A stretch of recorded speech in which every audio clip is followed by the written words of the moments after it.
Already.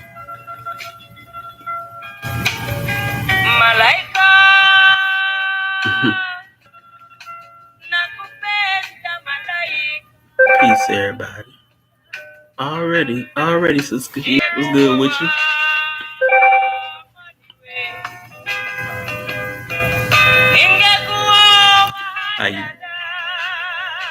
How it is on your next side of the woods, you know what I'm talking about? Shalom, sister Shanir. Manir, I'm about to say Shanir. Manir. All mine, you know. Shoot, we taking it, you know, for the next Strongs, we taking it to the south, you know. Loving it. We taking it to the south. But yeah, I'm good, you know. My name is Precious. What's good?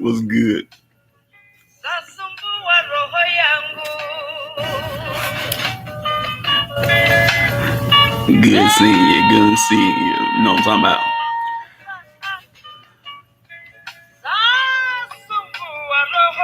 So, like the previous Strongs, we taking it to the south, and we are reviewing, you know, the television series Shaka Zulu, right? This is movie Innerstandings, and I am Brother Low. You know what I'm talking about. It's just me. So,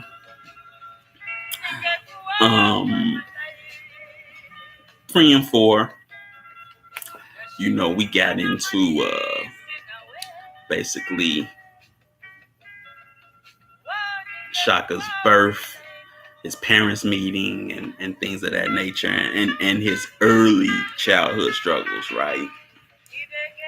Now, 5 and 6, like, for me, you know, my favorite episodes, maybe because, you know, we first get the introduction again of Henry Selle, you know, who played Shaka Zulu. You know, he was always cool to me, you know what I'm talking about. So, you know, it's 5. We on episode 5. 5th. You know what I'm talking about. And starting it, we go to the Zulu Royal Crawl, right? And you know, since it's his father, since Aquana, he is teaching the, you know, the young boys, you know, basically cattle rustling, you know, and whatnot. And as he's doing that, you know, his aunt Umkabai, she tells his, you know, his father that Shaka got a brother now, you know, and that, you know, Gendiana is the father, right? And, you know, since Aquana, he acts like he's unfazed. She's like, whatever. And then she's like, things have changed. You know what I'm saying? And then she, you know, goes on about yeah, 5 and 6 is good. It's really good. So she, I mean, it's, man, you know, from, well, we'll get into it. But she goes in to say, you know, it was when you helped him, you know, I knew that, you know, he had a purpose, because, you know, all these other chiefs want him. You know, she's like, King Kwanlo of the Kwapis want him. Makedama of the Eleni want him. Whether it be out of sheer fear, you know, or whatever, they all want him on their side. You know what I'm saying? Yet we who know better than the prophecy remain silent, you know. And she thinks, you know, that it's time for him to, you know, come back to the Zulus, you know, because he knows nothing about them except what his mother's told him. Sound familiar? Ooh, sound familiar. Mind you, this is done in the, you know, 80s, right? So I'm just saying, sounds familiar, don't it? You know, the whole, you know, trauma and whatnot, you know nothing but other than what your mama told you. You know what I'm saying? The one-sided story that his mother has told him. Not, you know, seeing from his own eyes and what he's seen. It's all what his mother's told him, right? Not what he's seen for himself, you know. And then she goes to tell him, win him back, brother, before we regret saving his life, and Unkabai, like I said, she's like everything's for the good of the people, for the good of the realm. She's real like that character off of Game of Thrones. What's his name? He was always like, I serve the realm and whatnot. Mkabai is like that, but much cooler in my eyes, and always decked out and always got a stern look on her face, and with them, those ice cold eyes she got, what I'm talking about, and she's just cool because she sees it all, you know what I'm saying. And so after that, right, we go to the kingdom of the Quabis, right, where Shaka is, and it's 1802. And the Zulu messenger meet with Shaka, and his mom is there again, Diana's there, King Kwanlo is there, and they tell him, his father wants him to come back, to the land of his forefathers. You know what I'm saying? And so he can be pronounced as the heir to the throne of Zulu. You know what I'm saying? And Shaka's like, well, what of my mother? And, at first she looks happy, right? But then when he asks, what about my mom? And then, the message is like, my king sends for his son and his son alone. And he says, no, is what you say true? And he's like, yes. And he's like, so be it. I will come back. But, just, I would say, just look at the facial expressions. Like, especially when Nan, because she's like, oh, finally he's, since that corner is, manning up in a sense or whatever, or finally, had to change her heart or whatever. But no. The question is, would she have came back if he told her to come back? Because we already know, she got herself a new dude. That would have been that would have been something interesting. You see how you could just draw this out more than 10 episodes? This could be a whole series of, more than 3 seasons if you did it right. But after that, we go to the rites of passage ceremony, right? And you see, the guys, they walk by the basically dancing Ngoma, and then he gets to Shaka and he looks at him, and Shaka look back and he's like, just go. Just go. And whatnot. And so Muli talks for a little bit, talking about what today's rites of passage is and what it represents. You know what I'm saying? About these boys becoming men now. Today, you boys become men. It's all about. And then you have Cesar Corner. He talks and whatnot, and also says, this is a ceremony to show that you are willing to fight and basically be the spear and shield of Amazon.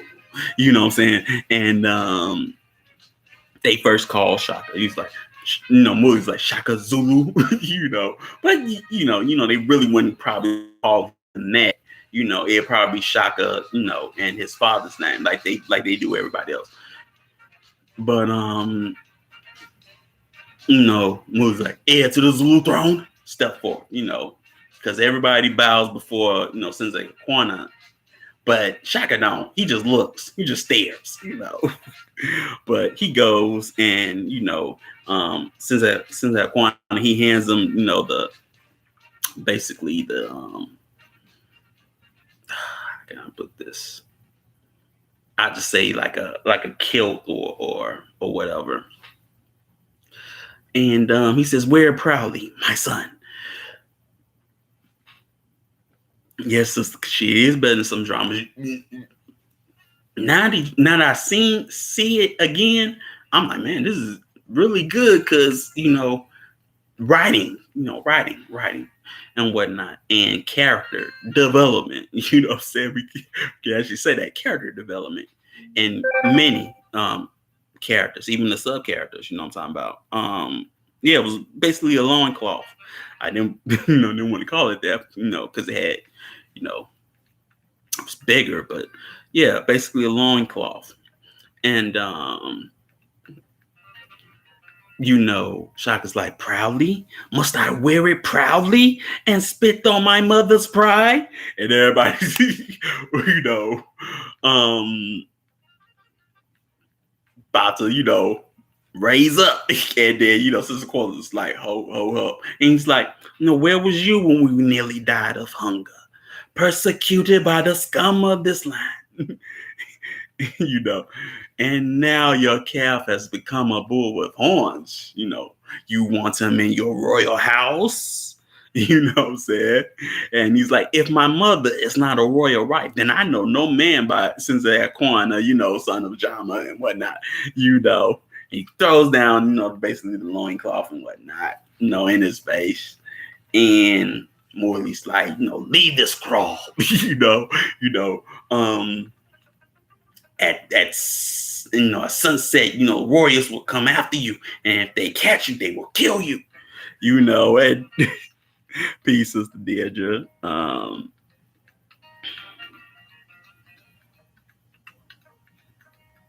The loincloth seems symbolic to tame Shaka. He declined and walks away, exiled upright. Well, I wouldn't say that the loincloth is there to tame him, but it is there. I put it to you like this. It's like the draft, right? Any draft, NFL draft, NBA draft, whatever, right? The loincloth is basically like, when you get drafted, you get your jersey and your hat, what I'm talking about? Take the picture with whatever general manager is there. That's basically why I saw it as, they trying to draft him up so nobody else can, hold claim to him, because the elongating got a claim because, he's basically an elongating from his mama's side. The Kwabi's got a claim because he's been raised by him. You know what I'm saying? So basically, this is just to say, hey, he's Zulu. You know what I'm saying? Y'all don't got no claims because everybody wants him, like M. Kabaya was saying, and they really have a legitimate claim. I think the lesser legitimate claim would probably be from the Quabis because he's not really of that blood. He just was raised by him. You know what I'm talking about? But yeah, number one draft pick, and everybody want him. And that's why. That's basically what that loincloth, you could say, symbolizes. Not only, it's supposed to symbolize a sign of manhood, but it's basically symbolized that, oh, he's over here. You know what I'm saying? We're going to make sure, the prince, comes back home to, really be officially a Zulu, you know what I'm saying?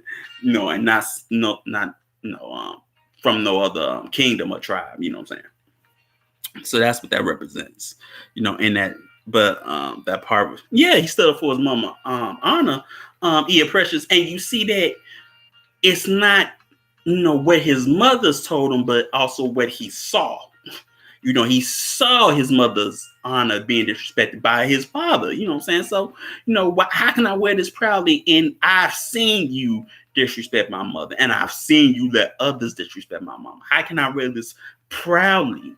You know what I'm saying? When I've been persecuted by everybody, and all these rumors about me and my mom and my sister and whatnot, you could have, you king, you could have stopped that, but you didn't, you let all that happen. So yeah, how can I wear this proudly? You know what I'm saying?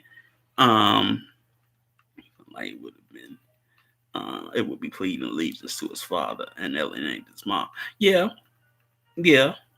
but I think she probably would have understood because he would have been the heir to the Zulu throne, and that that could be at face value because he always gonna love his mama. You know what I'm saying? But yeah, for sure. And so they give him that, and he throw, he said, he points, Morley, I will be king. And then he leaves, just bucket naked, what I'm saying? Don't got on no clothes. He just leaves bucket naked, it's funny. you know. So after that, he's hunted, he goes through the wilderness of forest, and then he comes upon a I would say a dead group of people, and one of the people is wounded, from a spear, and apparently, the Zulus did that to him, because they're hunting Shaka, what I'm saying, and so one of the people are alive, and he takes the spear out of the guy's back, and he nursed him back to health, what I'm saying, and as they're both basically fugitives in a sense, the guy tells him, because he never tells him his name, but later on you'll find out who he is. He says, Shaka, I got to go this way, what I'm saying, and I pray, that we are no longer wanderers, we'll meet again, what I'm saying. They, say their goodbyes, and he goes, one way, Shaka goes the other way, and here you hear Finn say, that this meeting was basically by fate, and that one of the guys would be, a king of a powerful kingdom, and the other one would still be a fugitive. What I'm saying? Which is very interesting in that sense. And so, years go by. Shaka, is still living with the Quabis, what I'm saying, and with Indiana, and his mom and his brother and his sister, what I'm saying, and we see, we go back to the Zulu crawl, royal crawl, and we see that they're still having problems out of Shaka. You know what I'm talking about? They're like, Mooley's like, he keeps on challenging your authority, no matter where, no matter where he is. And not only that, he forbids, your headsman, to take the Zulu cattle, to the land of the Quabis. You know what I'm saying? So it is becoming a problem, what I'm saying? And so, Mooley is like, he has to be charged with treason. And if he's found guilty by the council, he got to be executed. You know what I'm saying? And,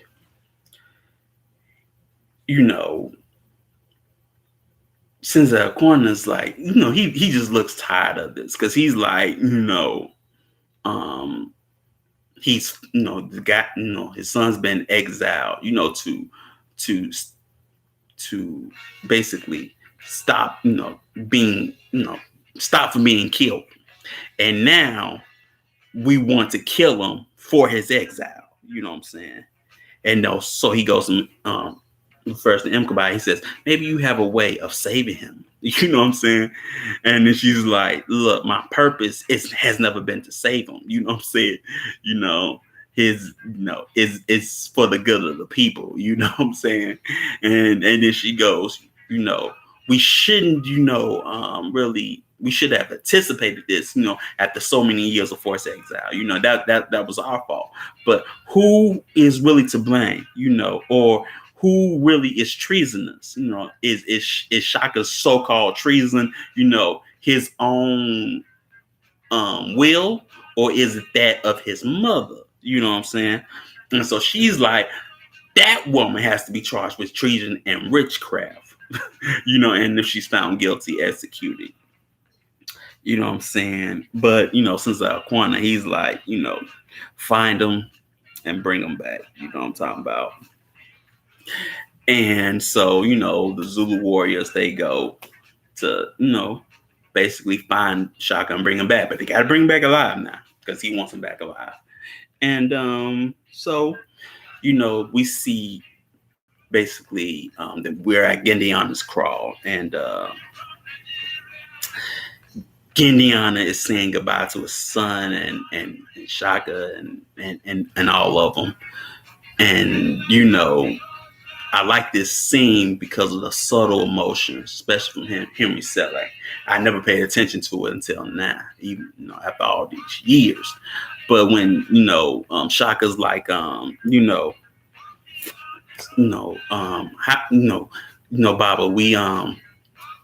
we'll camp at the base of of the river. You know what I'm saying, and we'll wait for 3 days. You know what I'm saying? And then you see that pause, because it's like he's losing a father figure, you know what I'm saying? And you don't see Geniana's face in it, but you see him shaking his head. And you already know somebody's about to end up dead. And Geniana knows it's his time. He gonna die. They gonna kill him. You know what I'm saying? And then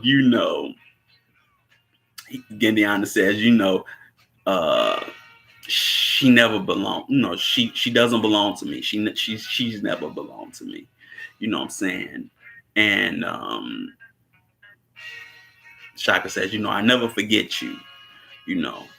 And what you've done for us, and for her. You know what I'm saying? And getting down, it's like, go now. You know what I'm saying? Before it's too late. And so they leave. But then you see basically, the Zulus, they show up at the crawl, turning it over, looking for Shaka and his family and whatnot. And so they hem up Gendiana, and they ask him, where is he? Where's Shaka? You know what I'm saying? He spits at the dude. I'm like, and they stab him in his leg, and he's like, where's Shaka? And he's like, I ain't telling you nothing, Gendiana ain't no snitch. But like I say, he's a stand-up guy, right? And then he stabs him, the warrior stabs him in the stomach, and Geniana dies. And then we go to Shaka and his family, and Nandi asks, will Geniana come? And Shaka just says no, but they will. And then in that scene, you see a subtle moment where Nandi really realized that he's dead. They're going to kill him. He's not coming.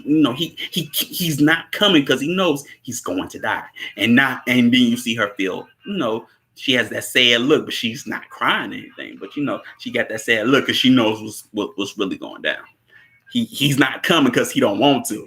He's not coming because he's dead. You know what I'm talking about. But Shalom, Sister Moksha, and whatnot. So we see them sleeping, and the Zulus catch up and they're just watching them. You know what I'm saying?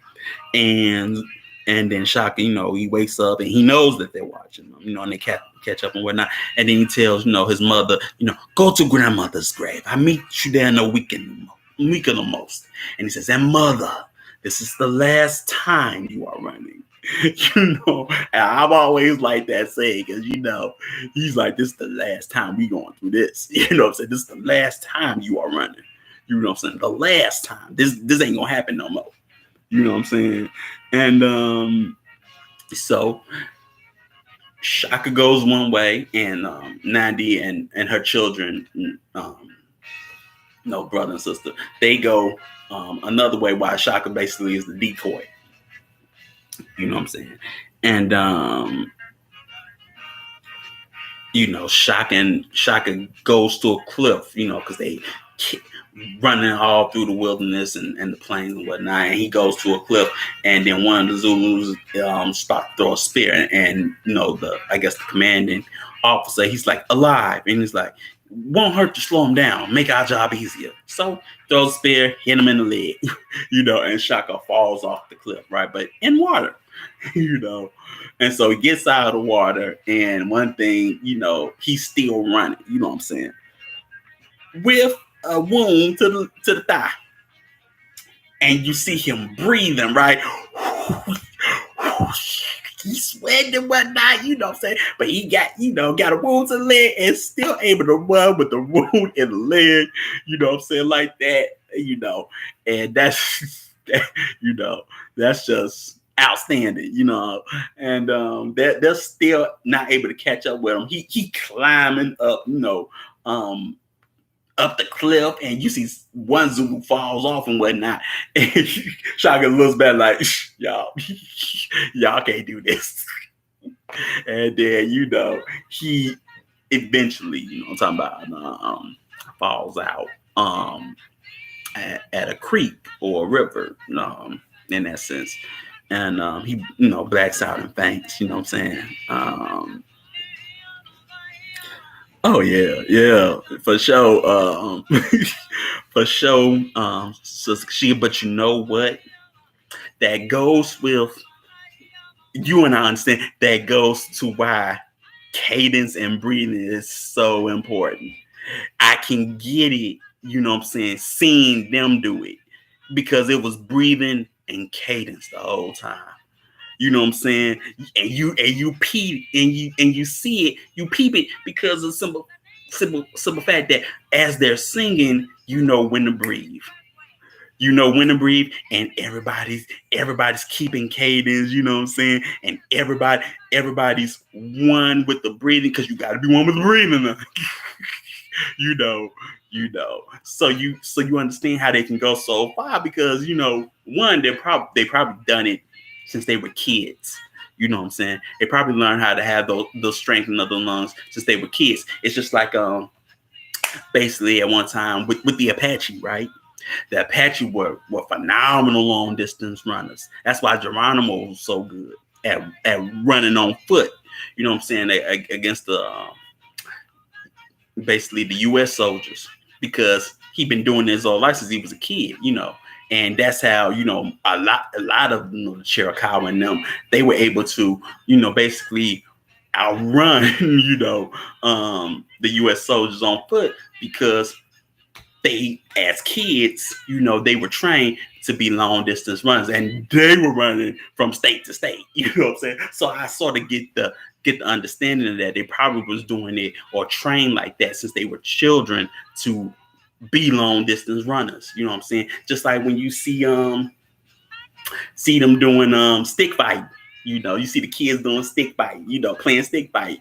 Mind you, if you ever see, real stick fight, man, that stuff is brutal. That will open you up. You're gonna need some stitches.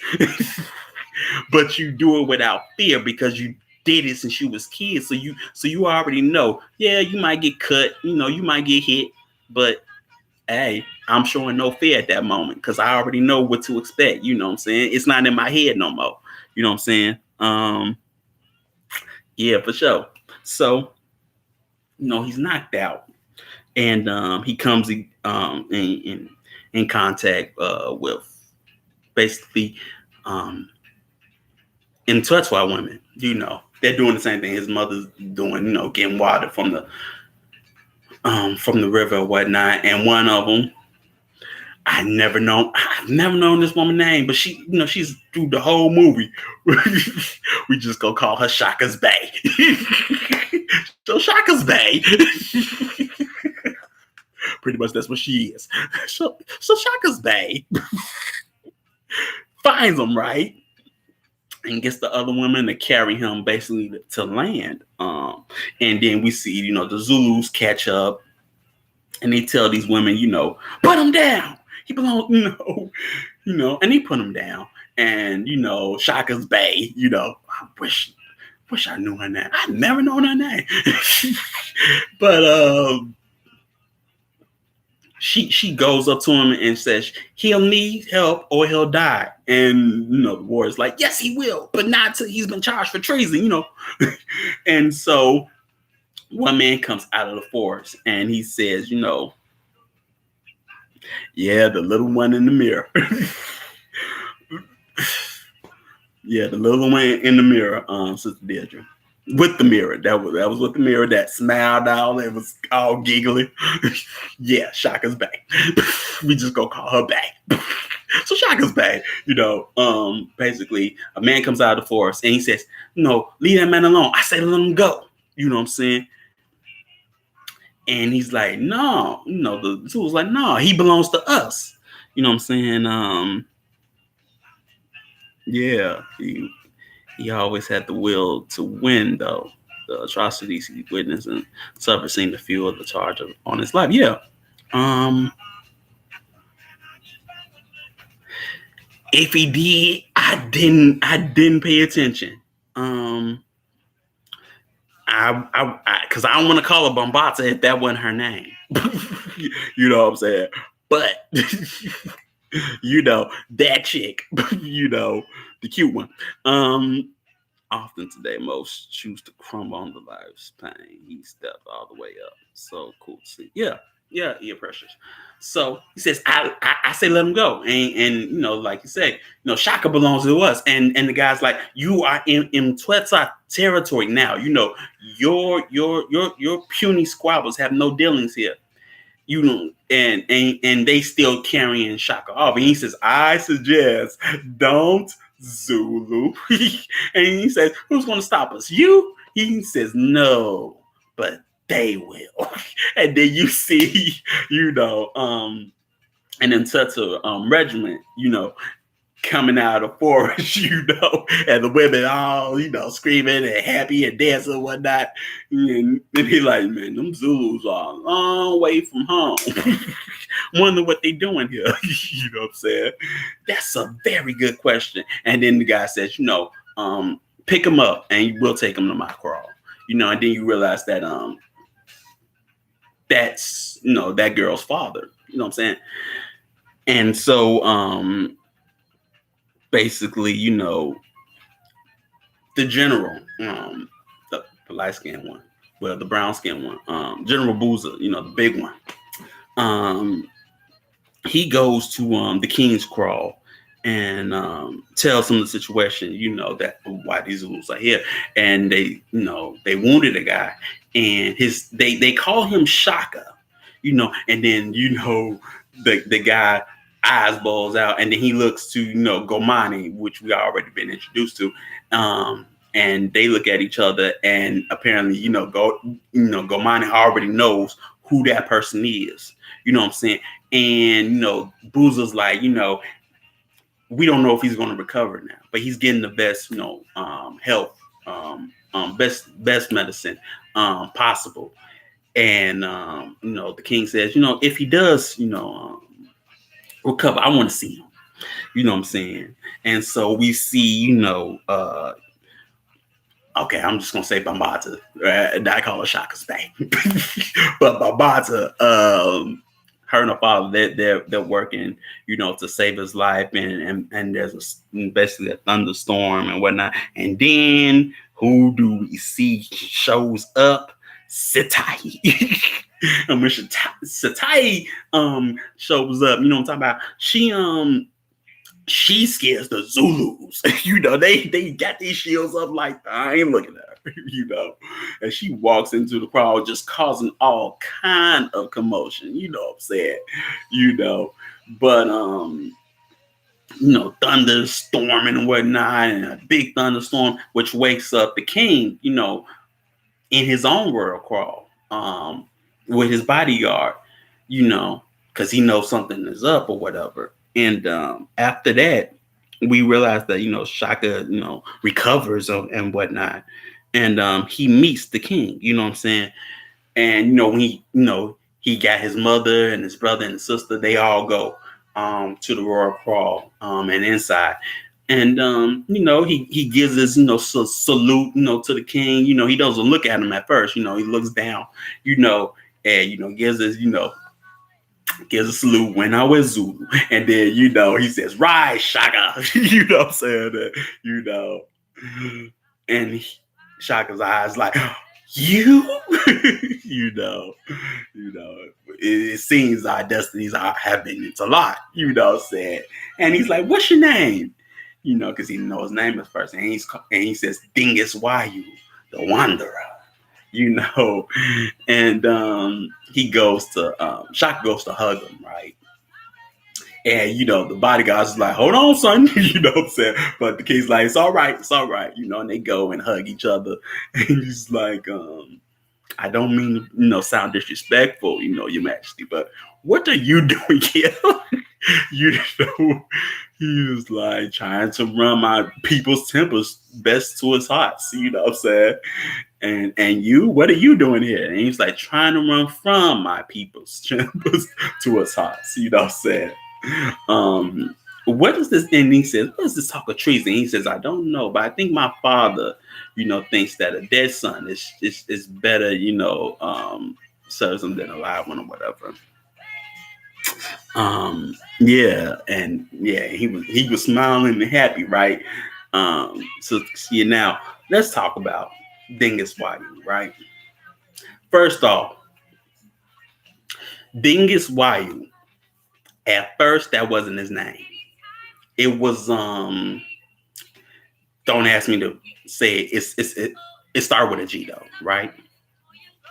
And so to understand why he basically was maybe stabbed or whatever, and whatnot, and on the run is because even in real life, he tried to usurp the throne from his father, at that time, and he failed. Him and his brother, they failed. And in real life, yeah, he did get wounded, but it was a woman, someone's sister, that nursed him back to health. But he wandered, all around the land and whatnot, because the Nswets was, if you know, map of South Africa, they still come from that coast, but a little more northeast, off the South African coast. But he wandered, and he took on the name Dingus Wayu, the Wanderer. You know what I'm saying? After all that went down, but he wandered and met different people. He even met colonists, white colonists, what I'm saying, at that time as well, English and Dutch and whatnot. But he goes back to his people, and and takes the throne from his brother, what I'm saying, his one another brother, can't remember his name though, and he becomes king, what I'm saying. So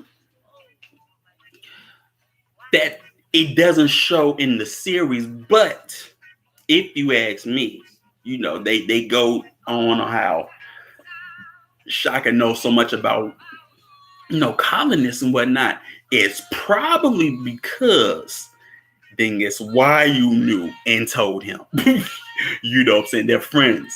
You know what I'm saying? That could be one factor of how he knew so much, because Dingus Wayu wandered all over the place, and he knew so much about them. You know what I'm saying? Even militarily or whatever. And he, in real life, he was giving his people these jewels, and even his own military that those type of jewels to basically survive colonist attack or whatnot, or to be aware of them, and changing the structure in that way, so you get a little understanding on what's going on at this time. You know what I'm saying? And after that, you know what I'm saying, Dingus was like, what do you want me to tell him? He said, whatever fits the situation. You know what I'm saying? And he's like, I want you and your man out of my kingdom by sundown. You know what I'm saying? He's just like, how's that? He's like, that's been known to work when I was Zulu. You know what I'm saying? And what do I tell my king? The Zulu asks. And he says that his son is my guest. You know what I'm saying? Like, get your butt on out, you know what I'm saying? And then we go to Cesar Aquana, and he's like, my son, his guest, you know what I'm saying? And he's mad. He is mad, you know what I'm saying? And then he's like, man, forget all this movie, it's time for war. It's time, the time has finally come for war.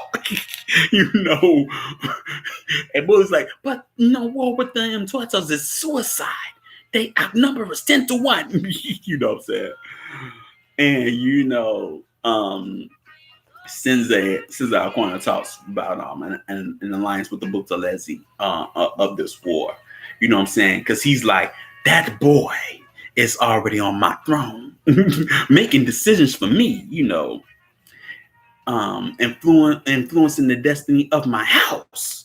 through his powerful friends. You know what I'm saying? And he's like, you know what I'm talking about? Our destiny is our dignity is at stake. You know what I'm saying? And perhaps my throne. You know what I'm saying? But it's a good scene. You know what I'm saying?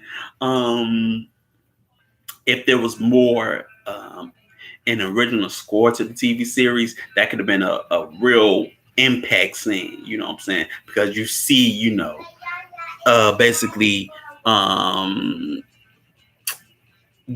since a coroner knows, I gotta do something. Otherwise, it's gonna be the end. You know what I'm saying? He's gonna take over.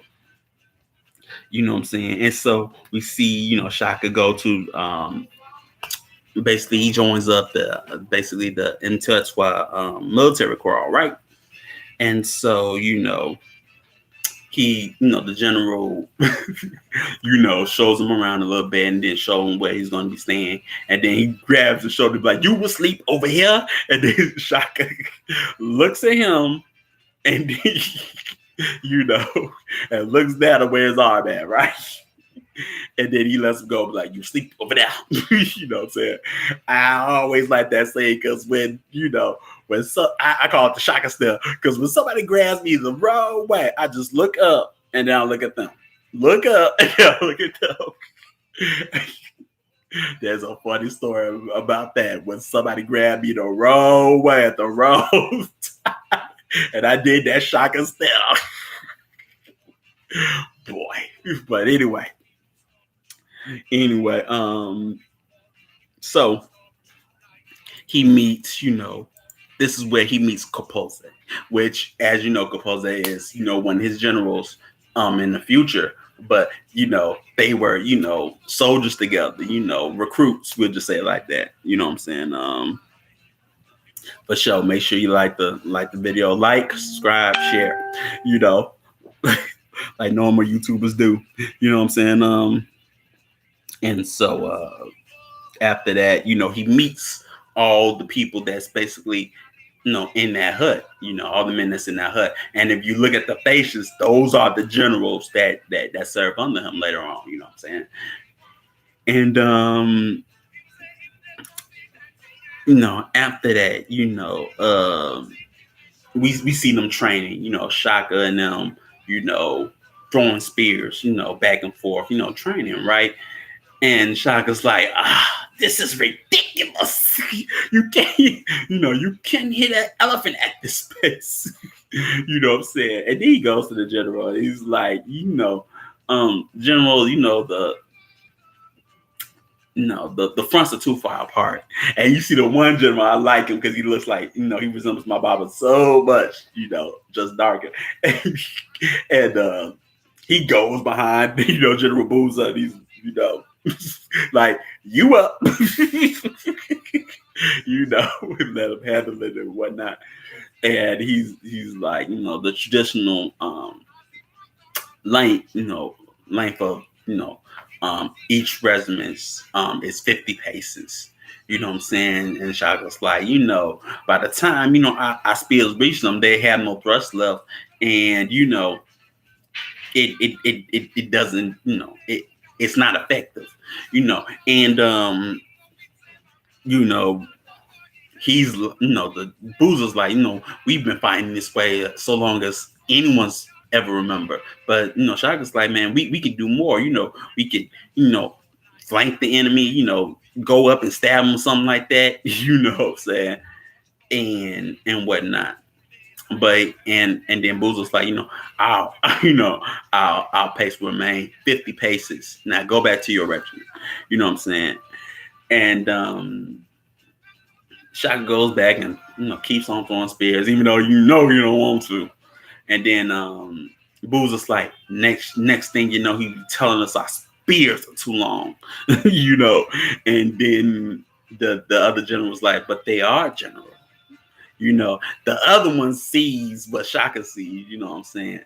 But already you see, Shaka is addressing a martial or cultural civilization problem when it comes to the military life. of the Mtwetos, or just the tribes of that region. You know what I'm saying? The way we fight is not, really working, and it's obsolete. We need something else. You know what I'm saying? And after that, you know, another instance where you see, Booz and them going through the crawl and whatnot, and he goes to see Shaka and sees that Shaka, doesn't have on his sandals. You know what I'm saying? And Shaka's like, man, I don't need my sandals. They slow me down. They slow me down. And Booza, takes basically a wooden stick, that's been in the fire, and he tells him, put that out with your foot. And Shaka does it, you know what I'm saying? And then he says, as I said, General, I won't be needing them. You know what I'm saying? Pampata. Okay. Thank you, Chief. It's Pampata. Okay. I thought it was B, but Pampata. Okay.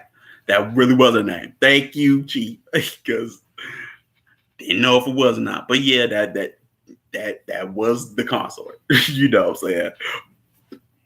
Later on down the line though. But we'll talk about her. But peace, Chief, and thank you. Give thanks. Anyway, Booz is like, I don't care, if you can, put out a volcano with those feet. Put your sandals back on. You know what I'm saying? And I've always liked this scene just because of the simple fact that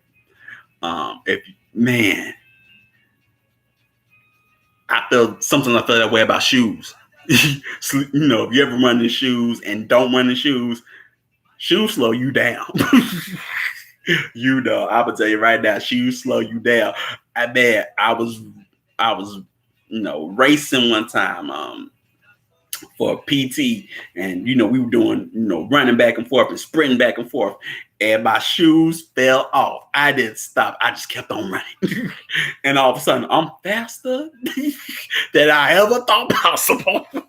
Because I ain't got on these dang shoes no more. I'm running my butt off. You know what I'm saying? Like, woo, I didn't put my shoes on that whole time. I kept on running without my shoes. I was just in my socks. And I was like, Shaka was right. These dang things slow you down. But it made me think of that scene the whole time. That's why sometimes I don't like shoes. Because they slow me down. So think about that.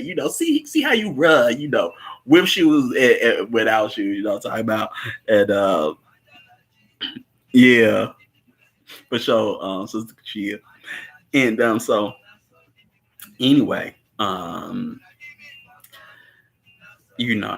that, Shaka's talking to Composer and talking about, General like Boozers, have basically no military. He's not military minded,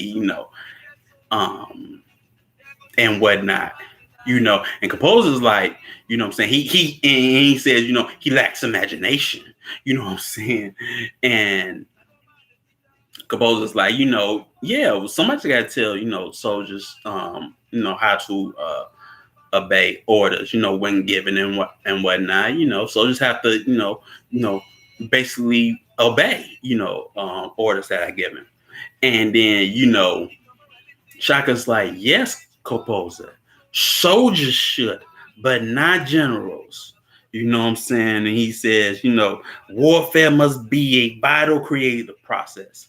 And Composer's like, what's so creative about, killing, and then, Shaka says, a man chosen to wield life and death on the battlefield must be an artist. If he isn't, he's simply a murderer. You know what I'm talking about. And I like when he says that, you know what I'm saying?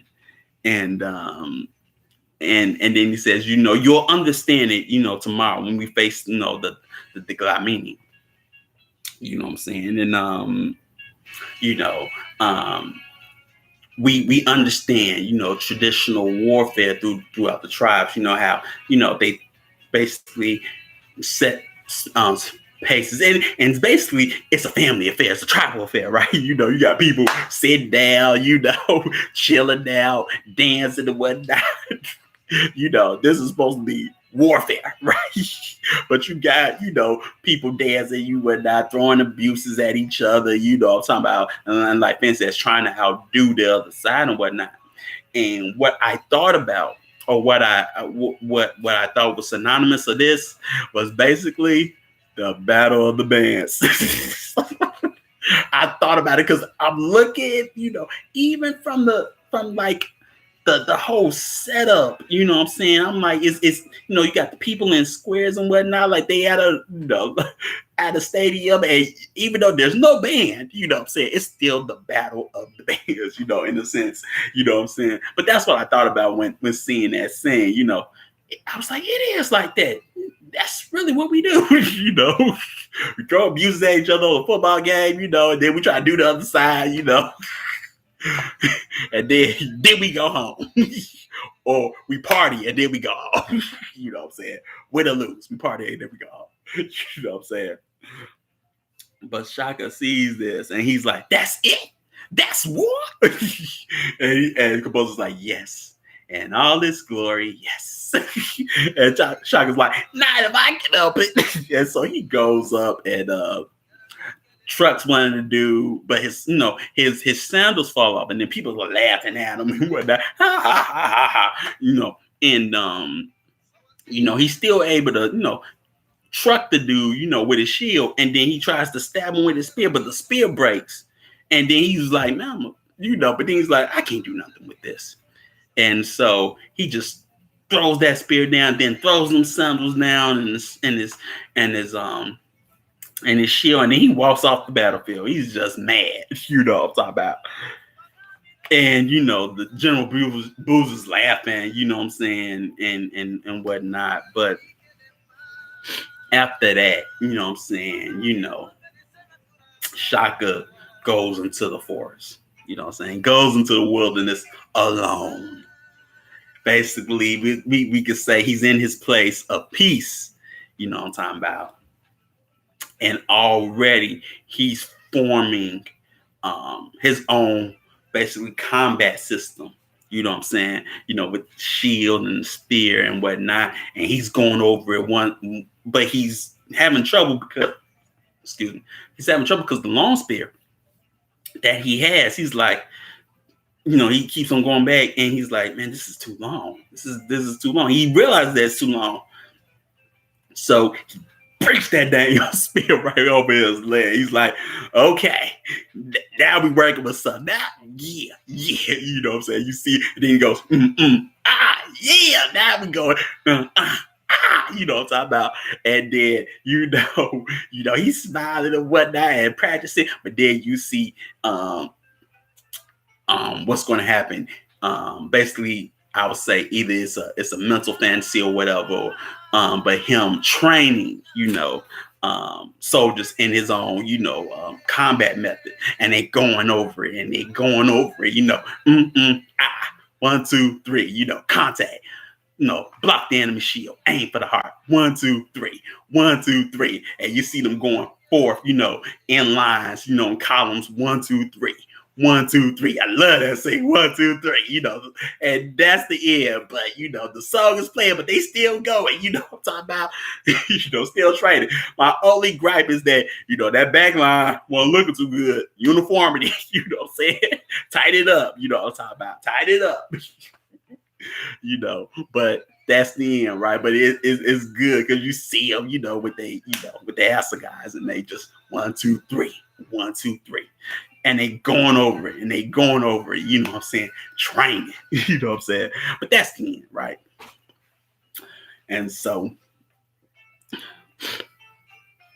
we get to episode 6, right?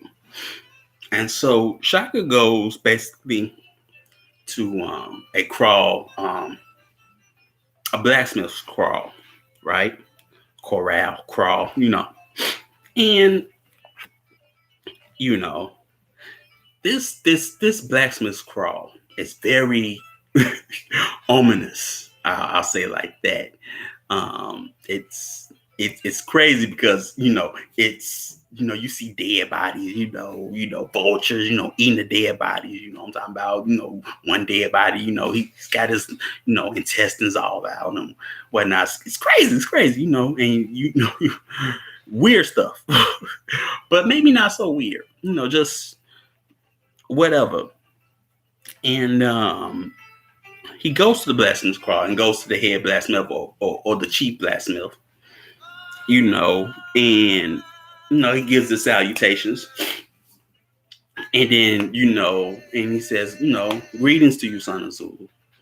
And he's like, do you know me? And he's like, we have been waiting. Saying? He said, I need your craft, Baba, for the forging of a weapon. Saying? He says, describe it. And then he goes to describe, how the head is larger than a normal spear, and whatnot. And the shaft is shorter and in that sense. And he says, I bought a gold as payment. And then you see, the blacksmiths working on the spear, right? And I like this scene because you see metallurgy now from a Western aspect. Because what was interesting about the scene, how they were pounding basically the iron or the metal ore, because it was, to me, it was different than how you see blacksmithing in other regions. Because one thing I noticed that I didn't see, you didn't see no impurities in that metal breaking off. That was the weirdest. I'm like, usually when you see hammering of a metal, you see the impurities break off, little bits and pieces break off. But in this one, you just see sparks and nothing's breaking off. And they just keep on hammering at it. And they was hammering at it and putting it back in and hammering at it. I think they were putting perhaps maybe sulfur or whatever in the basically in the fire or furnace. You know what I'm saying? And then you see the big guy, basically working the bellows. And even him, as big as he is, he's breathing.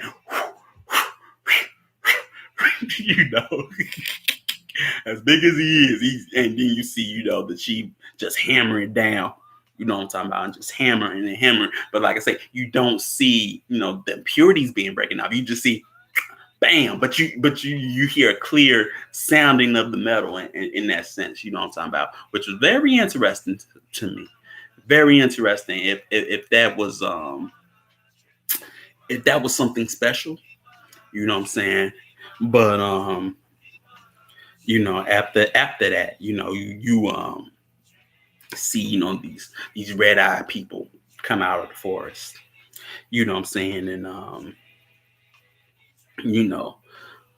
one of them, is a Ngoma, in that sense, and Shaka's like, who is that? And he's like, and the chief is like, the nameless one. He will give your spill the power that it needs. You know what I'm saying? And he tells him, go get it. And so the big guy brings out the spear, well, the head of the spear. You know what I'm saying? And the insect Ngoma, he walks up to the people and whatnot, and he looked like he has some intestines in his hands or whatever.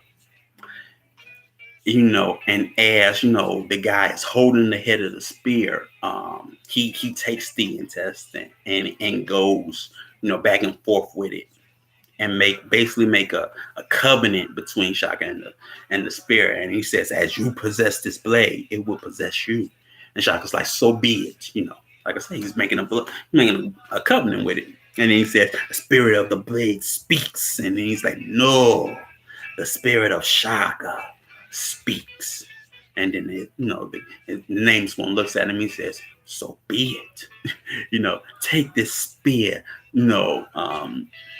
son of Zulu, and with it cast your powers to the ends of this earth. You know what I'm saying? And then you see Shaka, the final, the final draft of the spear is looking all shiny and up, whatnot, and Shaka's just all happy and whatnot, got his shield, whatnot, and then he goes back into training with it, he got the song playing in the background, and he throwing up the spear, he's on the heels and whatnot, and just training, throwing up the spear, catching it, bow, you know what I'm saying? And now we can go in.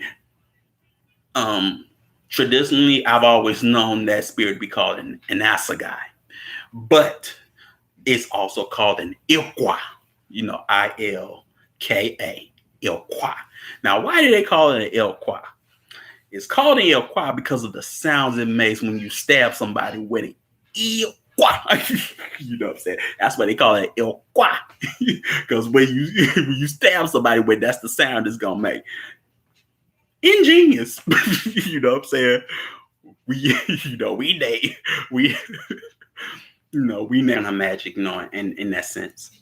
You know what I'm saying? Playing her role as the spiritual arm. But as you can see, he's already the king because he already got the spiritual arm of power on his side. You know what I'm saying? And has always had that since he was, born, basically. And so, he goes back to the military crawl, and he goes to, Booza, and he's like, Booza's like, where you been? Welcome back, Shaka. we missed you. You know what I'm saying now? Shaka's like, I had some thinking to do. Sometimes, going into the wilderness, you got some thinking to do. And then he says, oh, what was you thinking about? How you embarrassed us? You know what I'm saying? In that war? And he's like, yes. You know what I'm saying? And how I was foolish. And Booza's like,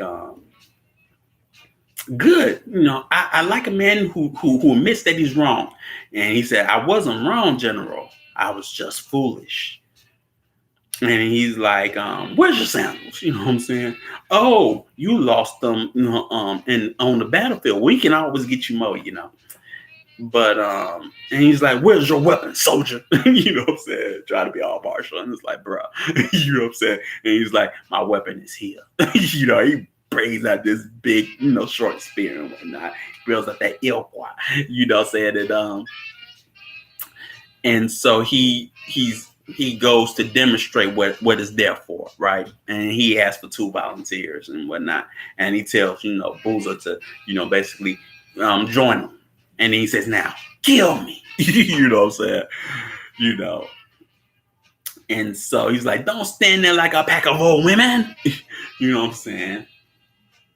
So Booza throws the spear at him, and then he deflects it with his shield and say, and that's why we need a wider spear, General. You know what I'm saying, and whatnot. That's what the wider shield is for, General. And they throw spears at him, and he's like, oh, Toga, Toko, you're not being cooperative. And then he, basically takes his spear, at the ready, and ready to do whatever it is. But they throw spears at him, and he deflects them, and then he goes into his battle method, talking about contact, block the enemy shield, explode in his flank, and aim for the heart. You know what I'm saying? And then he says, arm yourself, General. And then he says, come, come. He's like, come on, bro. And Booza's just tired of him and whatnot. So he gets the spear and shield and whatnot. And then,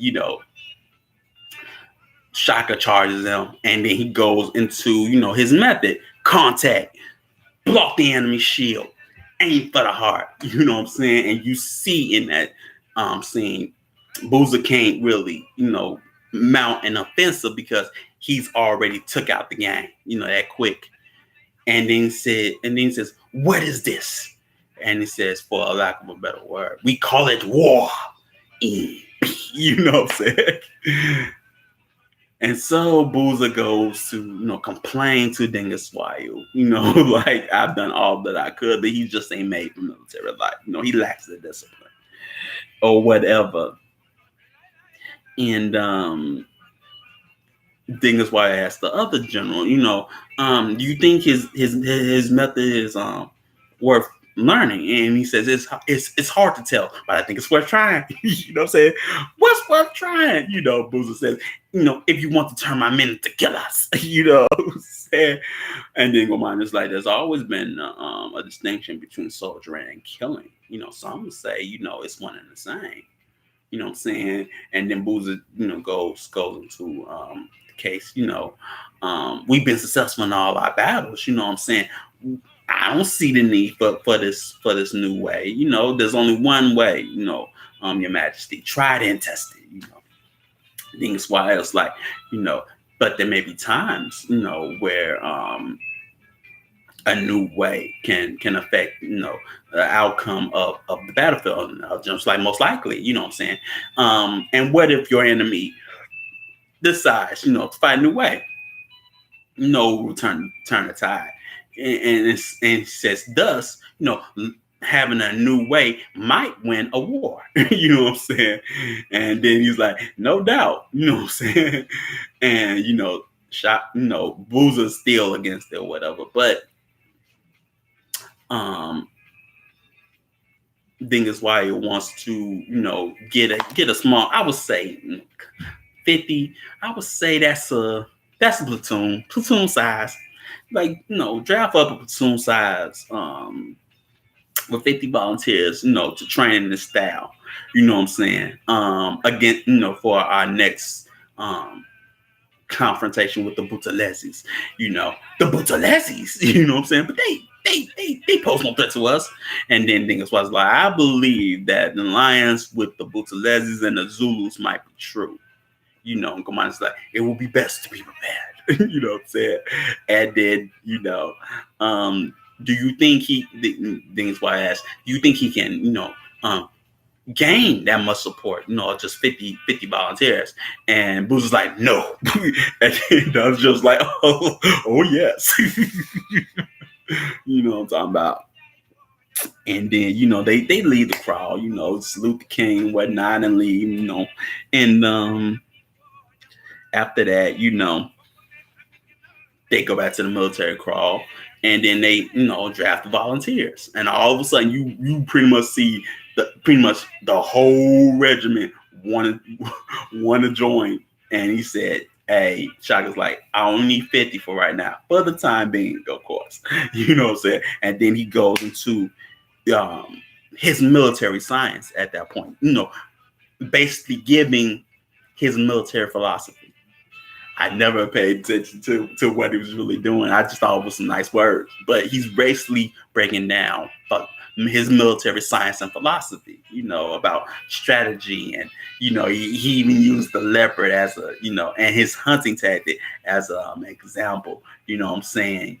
And he goes back to saying, our strategy is ludicrous. We have, no physical contact, and no close combat. You know what I'm saying? And we, toss away our weapons, hoping the enemy will, return them to us and whatnot, And like I said, I would always, quote that scene, but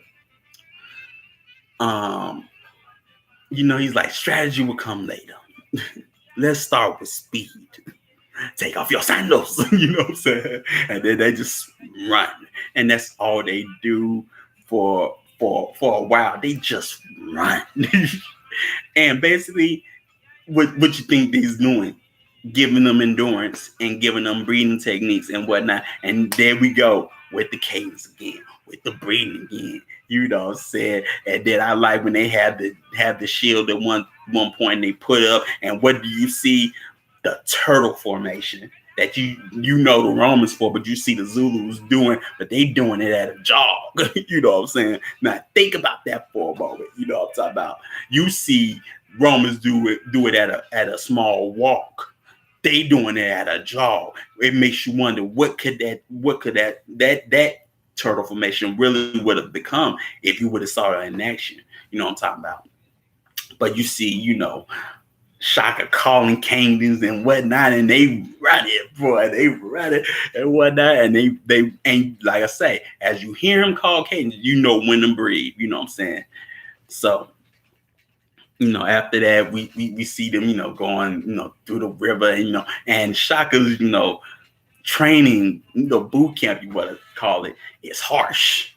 In real life, it was harsh. You know what I'm saying? In real life, it was hard. It was, it was, rank S Marine standard, whatever you want to call it. He was, he was really, grooming some spark. Well,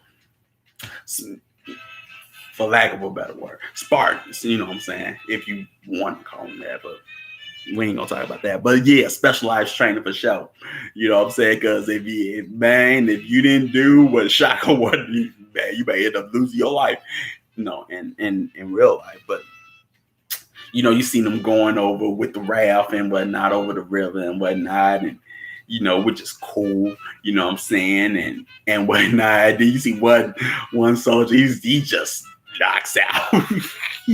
Knocks out on the beach or whatever in the sand, and then they throw, Shaka throws water at him and basically cuss at him or whatever, and he's like, run. I'm talking about, how he will offer you glory and whatnot, and and talking about how we're one mind and one body and whatnot, and whatnot, and then he goes into what will be forever known as the bullhorn formation, right? And he goes into it in phases, phase 1, phase 2, phase 3, how the horns, come out at phase 2, and then phase 3, they encircle an enemy, you know what I'm saying? Because the horns basically are behind the head, which is the body of the formation. Those are the fastest runners, and then they are to encircle the enemy while the body pretty much, takes them out and close in. You know what I'm saying? The bullhorn formation. You know what I'm saying? And they go over it, and he's like, phase 1, phase 2, phase 3. And then he sees them reading that thing. He's like, we are ready. Just real cool. Then we have war with the Butaleses and the Zulus, right? We see his father and whatnot. His mother's on the other side with Ingersoll and them. And he's like, man, dude, this man, really hate his son so much that he will ally with him just to kill him. You know what I'm saying? He's talking to Hermione that way. And, you just see Shaka, Kapose, and them. They just standing there stoic, while everybody else just singing. You got the other M12 just singing, basically being the cheerleaders or whatever, getting ready for if they need to be called up, you know what I'm saying? On reserve, we'll just call it like that. They on reserve, you know what I'm saying? And Booz was with them, and Booz was looking nervous, like, man, I don't know if it's gonna work. We're gonna be embarrassed, man. I gotta breathe. You know what I'm talking about? He just looks nervous. Like, man, we gonna be laughed at if he messes this up. But Shaka and them they just look straight ahead and stoic. You know what I'm saying? They ain't smiling, they ain't doing nothing. They just standing there. Ill-Kwa at the ready, shield at the ready to do whatever wherever it is. Just how you supposed to be in battle. You ain't, you just looking at the mission and, ready to do the task ahead that's in front of you. You know what I'm talking about? So, you know what I'm saying? And then, the Butaleses and the Zulus come down and they start throwing spears at them, and like the I almost call him a commander, but the basically the one that pretty much dances and instructs everybody else, he throws a spear at Shaka and then calls out his name or whatever. And they all throw spears at him, and then Shaka just says, shields up, basically, and everybody got their shields up, and you see it's ineffective. And everything that he's been talking about, really comes true. You just see him drop. and they ain't really hitting them. You know what I'm saying? And then shields down, and everybody throws their shields down uniformly. You know what I'm saying? With basically preparatory commands and whatnot, learn the military or whatever. And so they throw spears at him again, and shields up, shields down.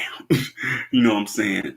And then after that and whatnot, Shaka, everybody's like, what is he waiting for? Even Dingus was like, what is he waiting for? You know what I'm saying?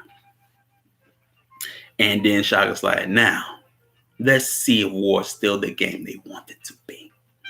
And Shaka goes and basically trucks that guy and stabs him, and then he looks back at his regiment. He's basically his platoon. He says, "Phase 1," and they just start running. They sprinting and whatnot. And then since Aquana, he says attack, and then you see Shaka charge the main, the front line, and 3 dudes like fall or whatever, And he says phase 2, and you see them in circle. You know what I'm saying?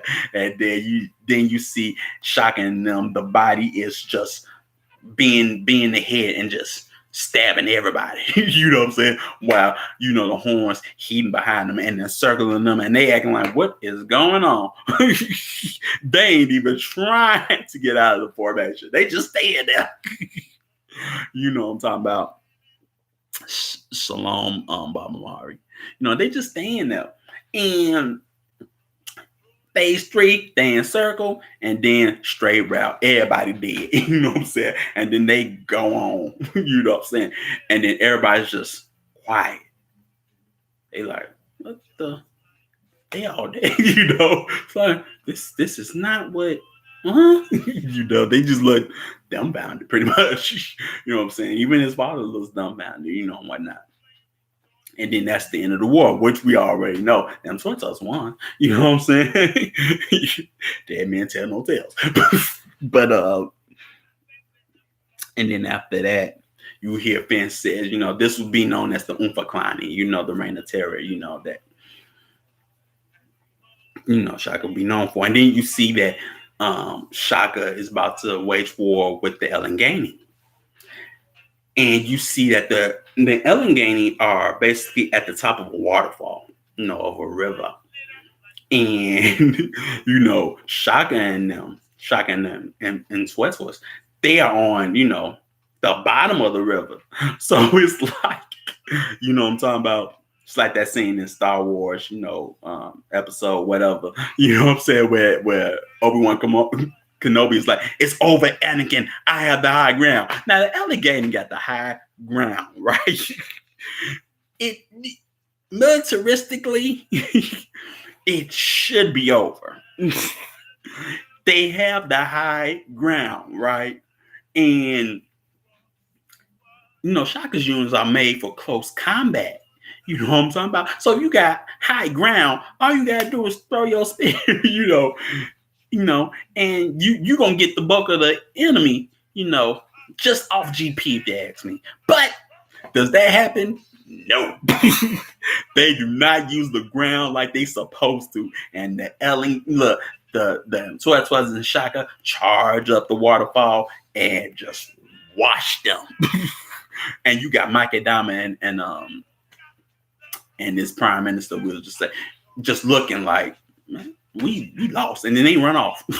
They washed the Allegheny, and they had the high ground, and they had the high ground, maybe the numbers, but they still get washed. And you see, the burning of basically the crawl or the village or whatever, and you hear women wailing and crying and whatnot. And then Shaka meets Mike Adama, the king and whatnot, and they talk, what I'm talking about. And Shaka's like, he brings out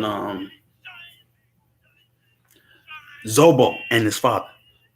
I won't forget the day that the sun came shining in. Okay, that song is playing. I love that song.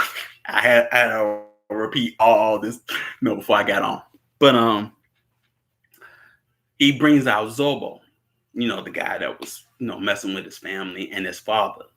You know what I'm saying? And he says, you remember in Fuda, you know how she died? Starvation and exhaustion. It's a slow, painful way to die, especially for an old woman. And he says, her death could have been avoided if somebody hadn't burned our granary, forcing her to become an outcast.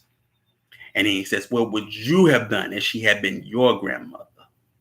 Huh? And then he impels them. We are not going to go into how they were impelled. Just use your imaginations. But they get impaled, and then you see, they shaking on the wood or whatever, and then it got me to. It reminded me of the scarecrow in the Wiz, Michael Jackson, doing that, the way he was just dangling like that, scarecrows. But I like that scene because of the simple fact, what I'm talking about. You got Shaka's like explaining why this is happening, because his grandmother did nothing wrong. But his grandmother basically did nothing but love them. You know what I'm saying? That was my grandmother, you know what I'm saying? And she was liked by everybody, just like his grandfather was liked by everybody in the village. But because somebody, you know what I'm saying, burned their granary and made jokes of her daughter and all this stuff and her grandchildren, that forced her to become an outcast when she didn't have to be. And then it forced her to leave her home, you know what I'm saying, and die in a horrible way, you know what I'm saying, because she couldn't leave her family. You know what I'm saying? She wasn't going to leave her family. You know what I'm saying? And all that's because of YouTube. You know what I'm saying? And they got clipped. You know what I'm saying? And then he looks at Makadama and he's like, you disapprove of me, Makadama? And he's like, no, I disapprove of the great Sagiti who fights like a million. You know what I'm saying? Then he goes into his own words like, building up the Confederacy is a pretense. You know what I'm talking about? These skirmishes and battles, are very, selected and personal. Each village you burn to the ground is the home you were denied. Each man's lungs you burst open. Is because they offended, or insulted your mother. You know what I'm saying? And goes into that, And he says, starved pity, Shaka. Your thirst for revenge has already been quenched 1,000,000 times over. Sigiti. You know what I'm saying? And then he, basically brings him close and then puts the spearhead, under his neck. He says, my thirst for revenge has been quenched, with you and your people have been quenched, Macadam. You know what I'm saying? And he said, let's go. But Macadam ain't telling no lies. These are personal, but we all know why. You know what I'm saying? Because that's what they did do. They it was the home you were denied, and probably done made fun of you and your mama and whatnot, and and caused, like you said, caused his family hardship. You know what I'm saying? Hey, you know what I'm saying? But after that, right? It's 1817, and Sensei Aquana is sick and dying. And you see, the Kwabi pygmy Isengoma, basically. He's working on Sensei Aquana. And then Muli's like, leave us, please. We got to talk about something. And they leave or whatever. The Isengomas leave because even Satai is there. And they leave. And, Sensei Aquana, he's like, who will it be? No matter who I, put or place as the heir, Shaka's gonna kill him. You know what I'm saying? And Muli's like, I'm afraid only you can shoot your hair, your majesty and whatnot. And then he calls Mkabai, and Mkabai can't say nothing. She's just crying. You know what I'm saying? Which is interesting because, she shows no emotion. But all of a sudden, she's crying for Sensei Quarter. It was like they always, come head to head at some point in time, but she's crying. You know what I'm saying? But he chooses Sigil China. And he said, may Sigil China live, as long as me and as long as Shaka. And he dies, right? And then you see Shaka says, has he named the successor? Sigil China. Even in death, he has shown weakness. Upset. He said, I'm sorry, Shaka. I think that's why I'm saying it. I'm sorry, Shaka. He says, what are you sorry for? That man's death works to my advantage. And he says, he was your father. And then you hear the Shaka says, I used to always like this line. He says, bloodlines. They're always demanding our allegiance. My conception was a moment of pleasure for him, but the start of a lifelong struggle for me. If I have tears, I shed them for myself, not for my father. It was a cool line to say, especially when he says bloodlines. They're always the best. It's basically saying family is the worst thing going, but in its own way, right? But because what I'm saying, it is demanding his allegiance at this point, even though they, exiled him, did so much to him. But at the end, they still demanding his allegiance, even though his father's dead,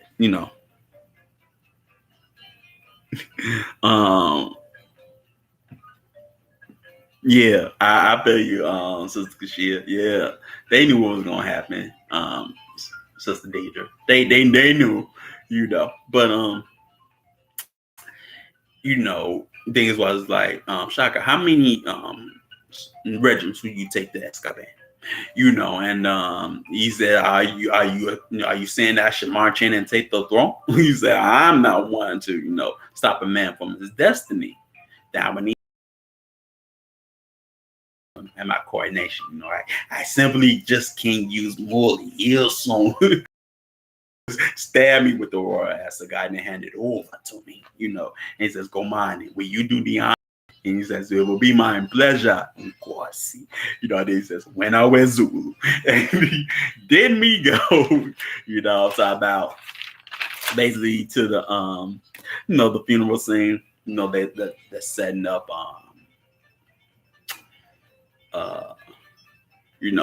since Alcorn's funeral and whatnot, you see, killing the servants. So he have servants, they gave him like 3.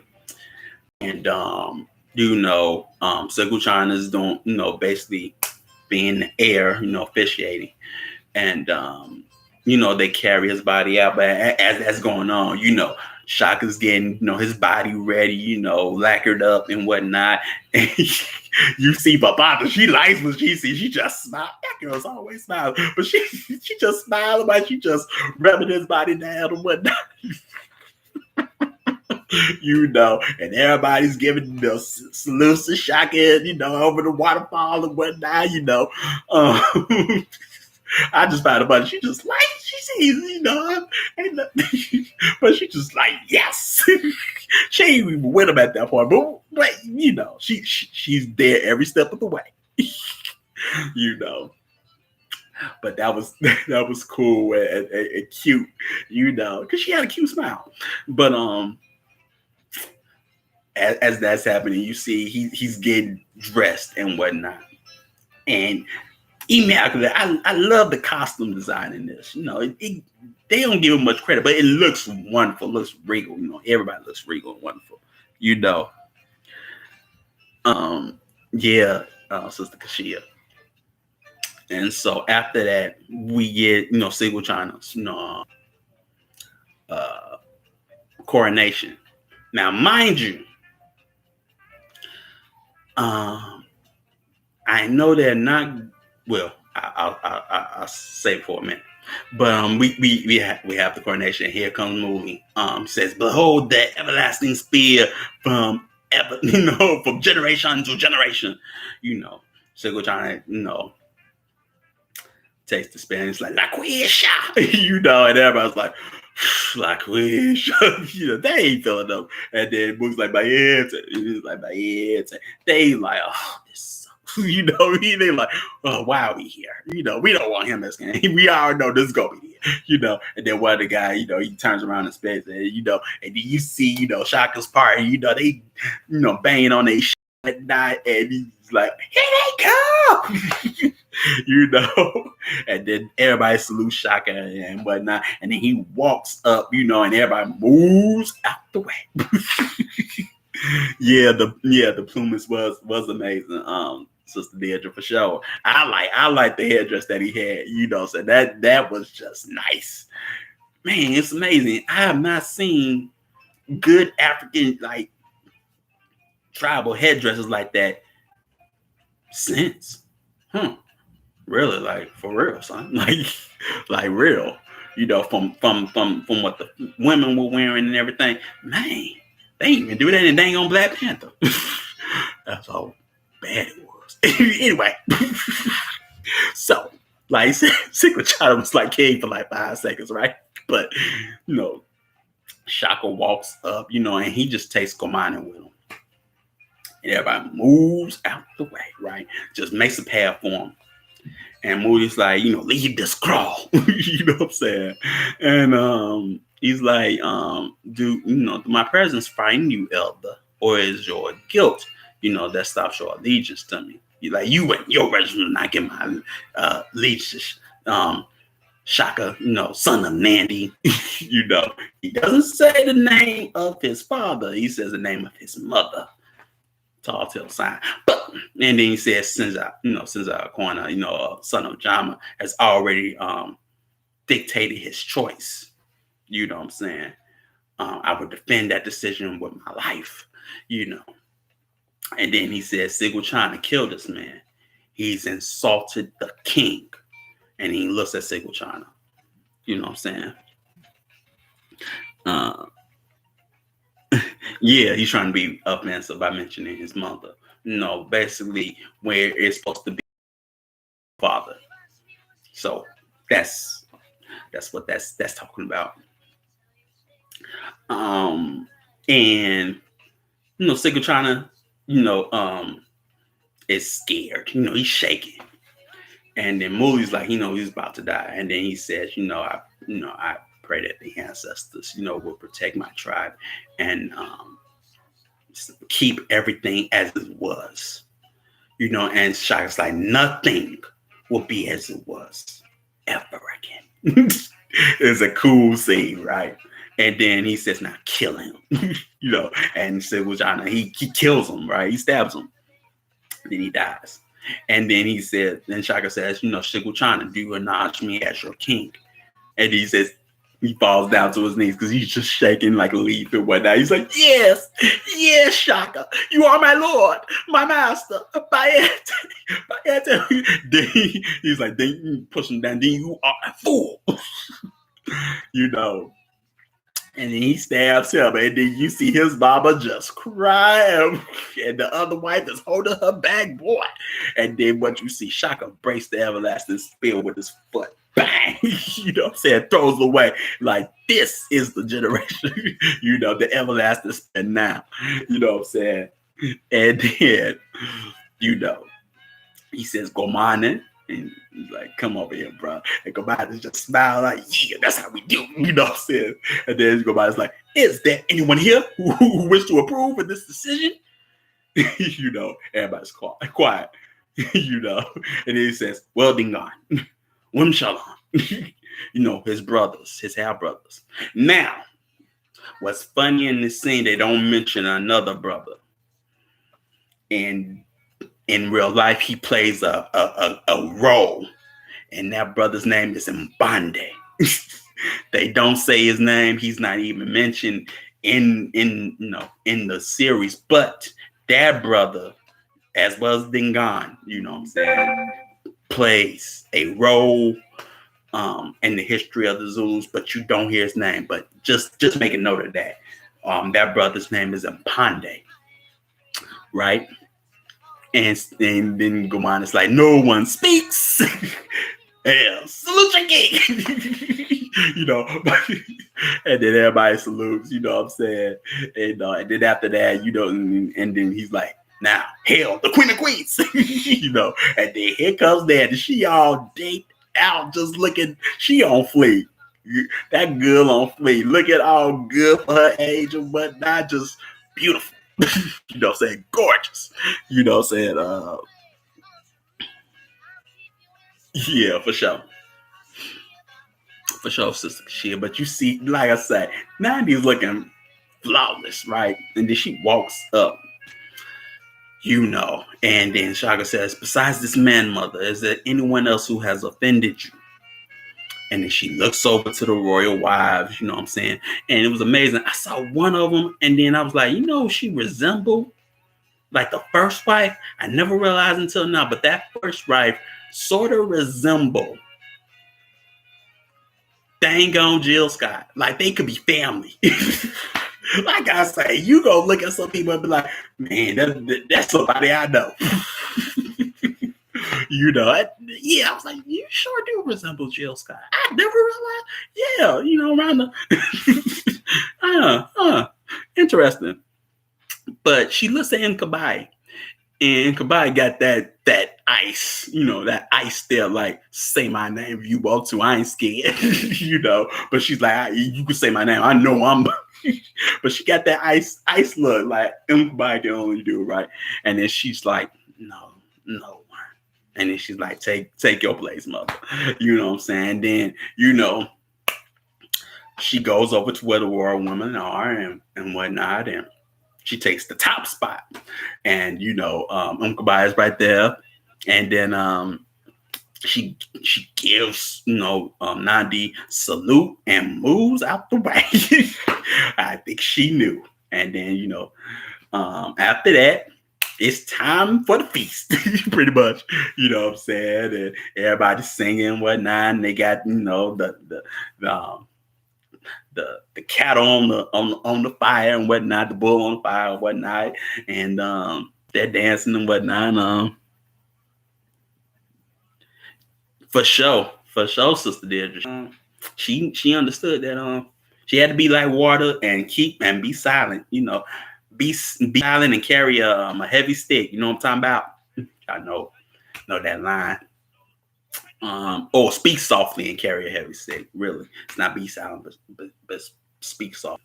You know what I'm saying? And you know, Shaka's looking on and whatnot, and he's like, you know, look at them, Gomani. You know, I bet they're asking themselves, you know, who is Shaka? You know, what does he, why is he here? You know, what does he want? And Gomani's like, and what does he want? There'd be only one reality, Gomani. Whoa, you know what I'm saying? And Gomani's like, and when there are no more wars, and he's like, I create them, Gomani. And they laugh off, and you know, it's still a party going on, you know what I'm talking about, you know, but that's basically from, you know, his ascension, and Finn narrates, you know, talking about, you know, now it's gonna be our story pretty much and whatnot. And that's the end, you know what I'm saying? But that's, I mean, I've always liked 6 and whatnot because it was so much there and so much, you know, that you have to see. Like it's so on point. Like I say, that the character development is on point, and whatnot. But I wish it was more fleshed out and more, I guess, true to the actual history and the point, because you don't see some characters that's going to play some roles in the future. You know what I'm talking about? And that's, like I say, Mpanda's going to play a big role. Dagon plays a big role. You know what I'm talking about? Everybody's going to play a big role at this point. You know what I'm talking about? And it's just amazing. You know how if you know that, you know how far this series could have gone. Or it could have gone still if somebody did a remake, but ain't nobody that bold. You know, ain't nobody that bold. You ain't gonna put no powerful black man on screen. You know, without messing them up. You know, that ain't about to happen. Something gotta be wrong with them. You know, you know. So I mean, yeah, bro. I mean, like I said, has always been good to review. You know what I'm talking about? And shoot, um, next week, we go to 7 and 8.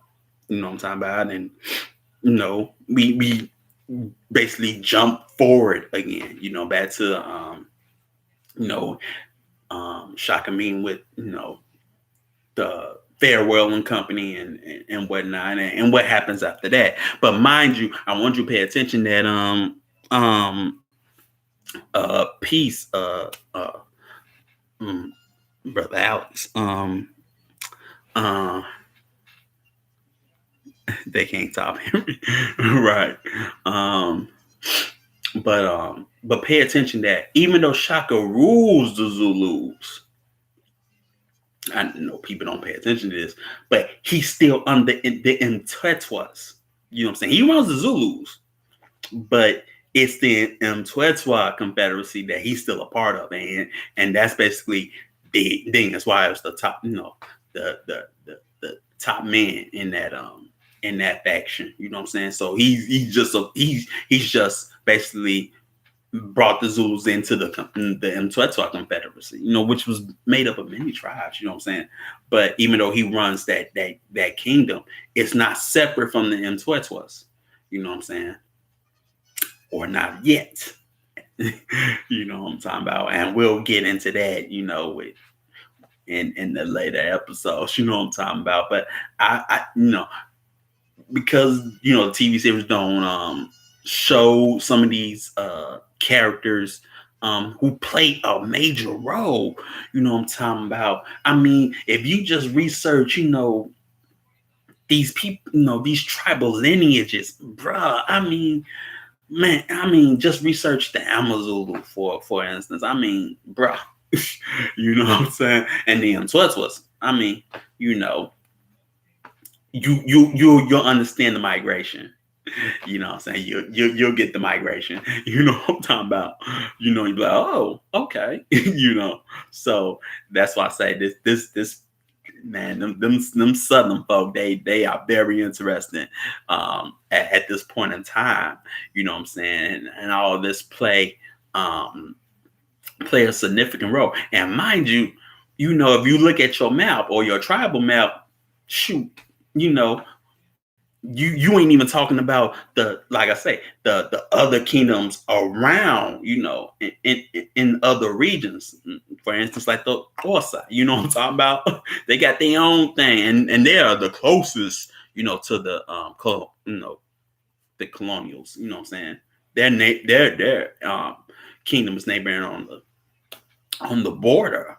You know what I'm saying? And they getting in too. You know what I'm talking about? But nobody talks about these other kingdoms that were, successful and had a large kingdom or empire, and they were empire building. You know what I'm saying? At that time as well, they go unnoticed or whatever. But if you do your research and it interests you, you'll peep. You know what I'm talking about?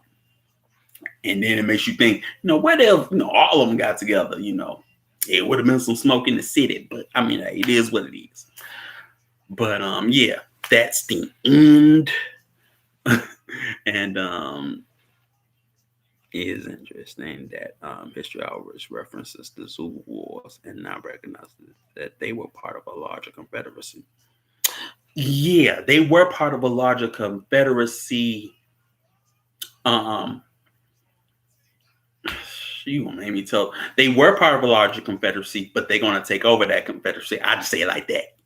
They were once part of, just a part of it, but then because of Shaka, they're gonna take it over. Not by messed up means, but basically secession or whatever, or the way you want to see it. But the TV series getting into that. But they were part of a larger confederacy at a time, which they would head over. You know what I'm saying? And then when they get to the Zulu Wars, you know what I'm talking about, and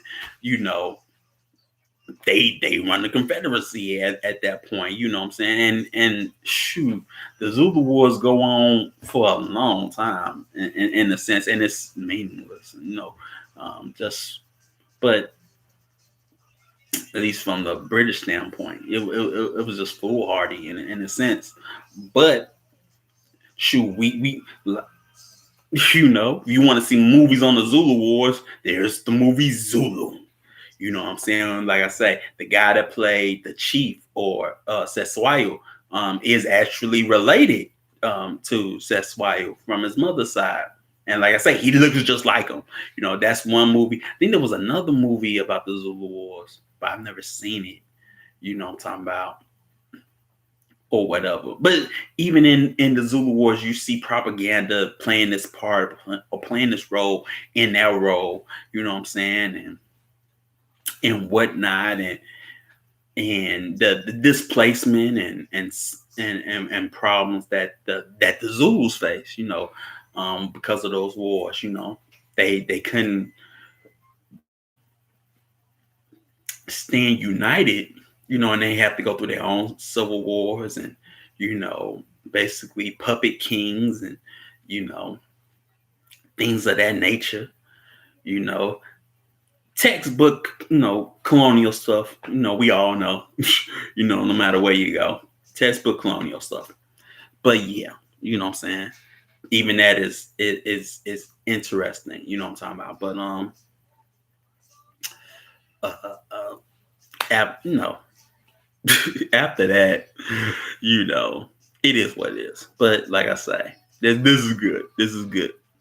But give thanks everybody for coming out and allow me to share this review and whatnot. Um, and so, like I say, we'll get on basically 7 and 8 next strong. You know what I'm talking about? And we still taking it to the south, and we having fun with it. You know what I'm talking about? Because it gets more interesting as it goes on. It gets more interesting. You know what I'm saying? So give thanks everybody, and like so share, like, subscribe, share, and feel need to join or want to more information on newlifeglobal.org. You know what I'm talking about? Everything's in the description, even though we know some people don't like to read. Sometimes the links are always in the description, So give thanks, and I will see y'all next strong, So peace.